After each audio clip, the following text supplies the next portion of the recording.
私も理解しないと。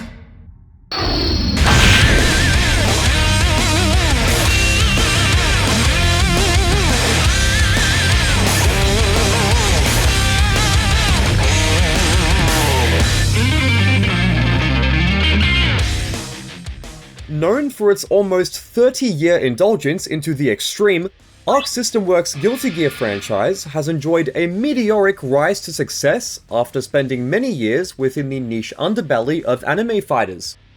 Whether you're an OG who has been ripping soul combos for decades, or a new player who picked up the series with Strive, there's one quality of these games that we're all familiar with. Two characters wearing impossible amounts of leather enter the screen, and one of them must go down.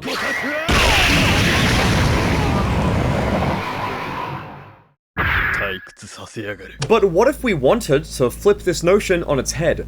What would that look like? Would such an innovation even be possible? You bet your butt it is. And to explore this concept in further detail, we need to go back in time. Back to a period where video games had smaller budgets, edgier attitudes, and more room for creative expression. That's right, the early 2000s. And the devil have mercy. After constricting themselves to the same one-on-one formula with each new release, the minds behind Guilty Gear wanted to experiment, taking their beloved IP and throwing it into uncharted territory. Announced under the codename of Guilty Gear X Series, the newest version, its final title of Guilty Gear Isuka was made public, bringing forth a non-competitive 4-player game onto the market. Despite it being a Japanese-developed fighter from over 20 years ago, Isuka can surprisingly be played on modern PCs via a digital release. Upon learning this, I pulled out my card and spent my hard-earned $4 on the Steam Summer Sale, ready to get lost in this wacky anime world. Prepare to see Guilty Gear in a whole new light, as we dive into one of its most infamous offshoots.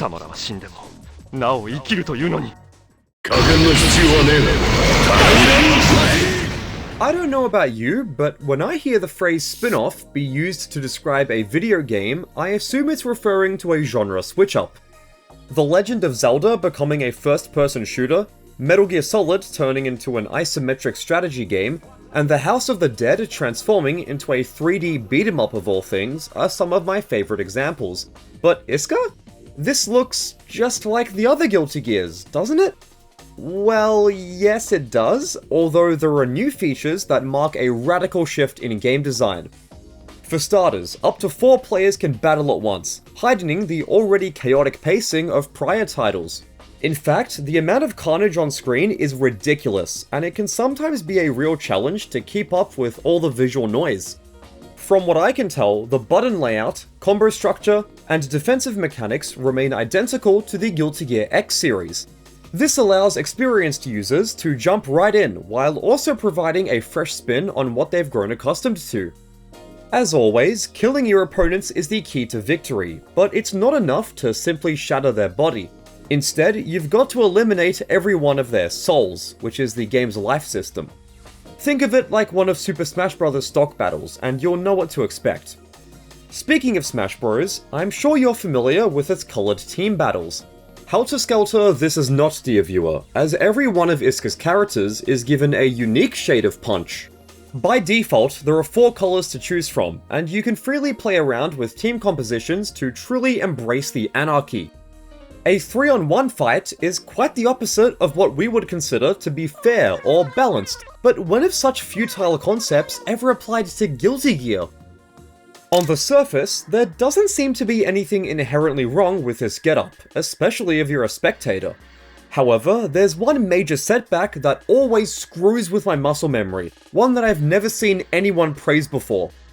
In order for your character to face the other way, you have to press a dedicated turn button. Failing to do so will send a barrage of attacks flying in the wrong direction, and this will obviously get you punished big time. I assume the developer's intention was threefold: provide the player with full control over which of their opponents they square up to, prevent input errors, and avoid clashing with lane switches.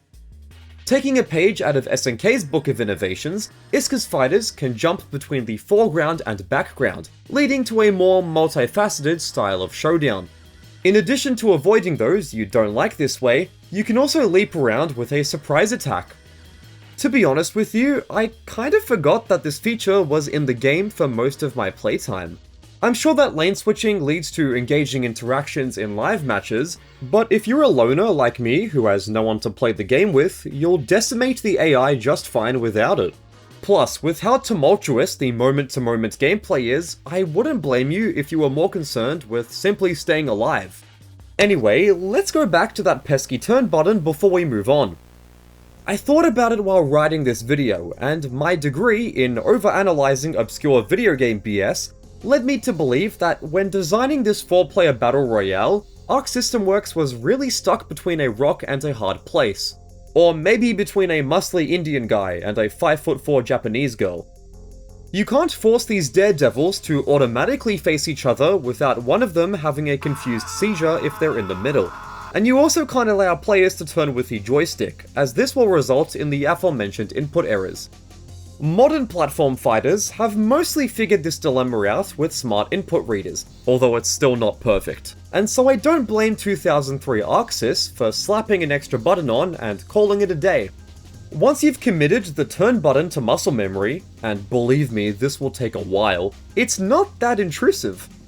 Look, I'd be lying if I said that Isuka's gameplay was up there with the great anime fighters of yesteryear, but for a party-focused spin-off, it could have been a lot worse. Isn't that right, Robokai? Yeah, I thought so too. On the topic of perverted robots, Isuka encourages you to build your very own from scratch in factory mode. If you've ever assigned moves to Tekken Tag Tournament 2's Combot and wanted to apply the same format to Guilty Gear, you'll feel right at home when avoiding the wrath of HR. After giving your robot an appropriate name, I went with Judah to honor the drunk guy of the same name I met in Kabukicho at 3 AM. You'll realize that there's a bunch of stuff to interact with. Projectiles, overheads, wall bounces, and even killer teddy bears can be equipped to our politically incorrect robot friend. You begin with Robokai's regular move list and can install no more than 7 techniques into his body. There's also a full set of RPG-like statistics if you're into hardcore stuff like weight and temperature control. Gee, they really thought of everything, didn't they?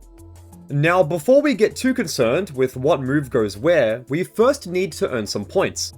Without them, we can only go window shopping, taking in these gorgeous 144p video files. But how do you get points? I hear you ask, legs trembling with anticipation. And the answer is to play Boost Mode, Isuka's beat-em-up minigame. If you've ever played Final Fight, Streets of Rage, Turtles in Time, or have just been on public transport past 8 PM, you'll know what it's like to get your knuckles bloody while moving forward. Win or lose, your score is converted into Robokai points, and now we can acquire some attacks. Switching between the two modes and continuously tinkering with the robot's disembodied head was a lot of fun at first, although I found myself growing bored of this cycle as time went on. The whole point is to build up Robokai for versus battles, and if you don't have anyone else to play with, or you just want to main another fighter, there's a little reason to grind for points. It gets super repetitive. Like, dude, not even external stimuli helped me trudge through the Robokai swamp. With that said, I definitely see how others could fall in love with factory mode, but it's just not for me, at least not for long periods of time. On the other hand, Boost Mode's inclusion of multiple objectives and boss fights make it far more interesting than any other mode in the game. With 5 levels in total, our old buddy Judah can cut loose by thrashing waves of bad guys and collecting items. Isuka isn't the only installment to feature 2D side-scrolling action, shout out to Guilty Gear Judgment, however in my opinion it has the most intriguing unlockables. Mind you, this video would be longer than a Christopher Nolan film if I were to explain everything, but when I saw 2 boss versions of Sol and Kai, and not 1, not 2, but 3 joke characters on the character select screen after I was done, I knew that Boost Mode was truly crazy. The only criticism I can throw in the mode's direction is that, surprise surprise, there are frequent controller issues. It's not that there's a crap ton of input delay or anything like that, but it's just really hard to get your character into a specific spot at a moment's notice. I've harped on about shorty controls enough, so let's discuss the final unique mode. Color Edit is exactly that, a way to alter color palettes found within a fighter's sprite data. What I love about games that include this option is that you can spit in the face of the developers by making something that looks really stupid. After around half an hour or so of trying to make stuff that actually looked kind of cool, I opted for a solid pink Eno. No one can prepare for the pink rock chick of doom! More fighting games need this feature, man, even if it's just to mess around and be really dumb with your color combinations. Unfortunately, these three are the only modes that I would actually call riveting. Arcade mode, versus mode, training mode, etc. are all standard fighting game fare, and I don't think it's worth getting into them. Plus, the game has no online anymore, because the servers were shut down.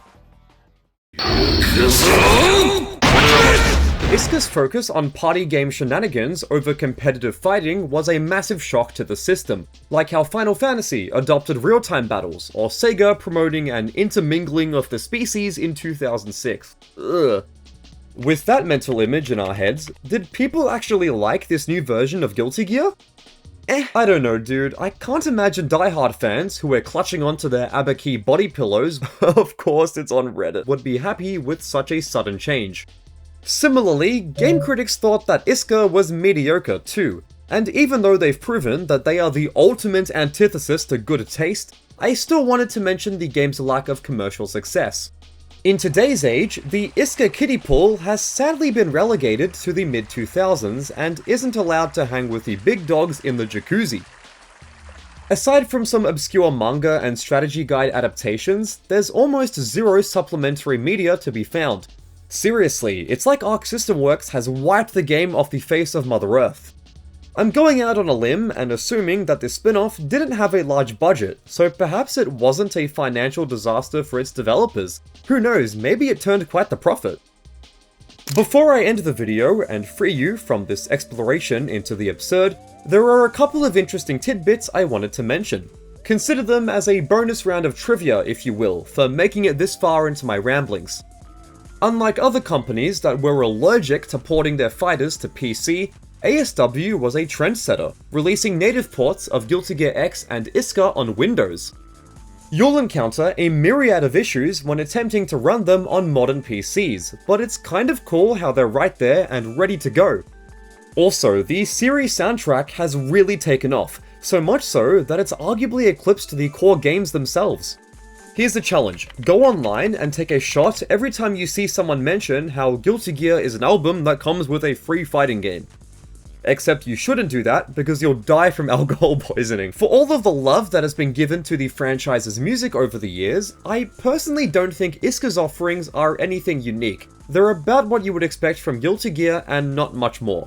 Having said this, the song titles, like the names themselves, are absolutely brilliant, and I can't even begin to imagine how much alcohol was involved in the naming process. The God Bites Own Lip in chagrin. Lady Fascination. Push-a-bush. Might is right, but tight. The fellow who makes it bored is killed.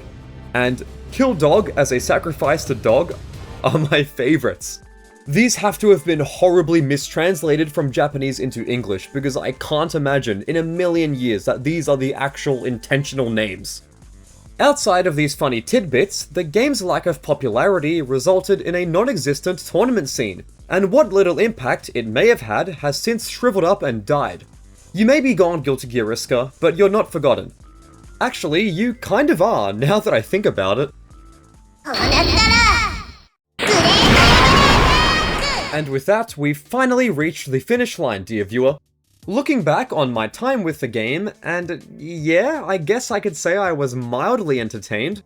The 4-player battles, Robo-Kai Factory, and Boost Mode are fun novelties, but as I said before, they get old pretty quickly. As such, I would only recommend purchasing Isuka if it goes on sale, and hell, you can even sail the high seas to play it on an emulator. You'll probably run into fewer technical issues that way, actually. At the end of the day, this is one of those wacky 2000s games that you'll remember once in a while and wonder how it was even greenlit in the first place.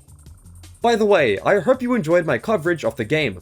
I've been wanting to switch up my creative process and video pacing for a while now, and this is my first attempt at doing something a bit different from my usual formula. Okay, if you made it all the way to the end of the video, thank you so much for watching. I really appreciate you and your time, and I hope you had fun. Take care, and I'll see you in the next one.